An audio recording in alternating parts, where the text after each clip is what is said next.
berada di kawasan Terminal Sako ya Tribuners ya. Nah, ini terlihat dalam keadaan kondisi di Terminal Sako ini gelap gulita karena tidak ada lampu penerangan jalan di sekitaran Terminal Sako ini. Dan juga ini kondisi terminalnya seperti tidak terawat atau tidak terurus ya Tribuners ya, karena ini tercium bau dari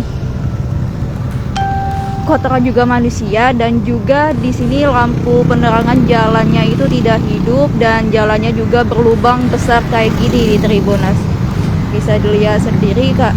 Jadi memprihatinkan di Terminal Sako ini. Dan untuk pengendara baik motor maupun mobil dan maupun pengguna jalan kaki, kalau jika melintasi jalan ini tetap berhati-hati ya Tribuners. Ini bisa dilihat sendiri. Jadi harus menyalakan lampu kendaraannya. Jika tidak menyalakan lampu kendaraan, itu di sini ada jalan berlubang ini Tribuners. Jadi tetap berhati-hati ya Tribuners ya.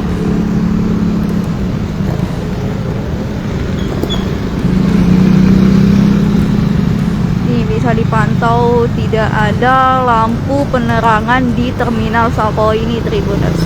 Dan kondisinya cukup memprihatinkan, ini gelap gulita ya Tribuners ya.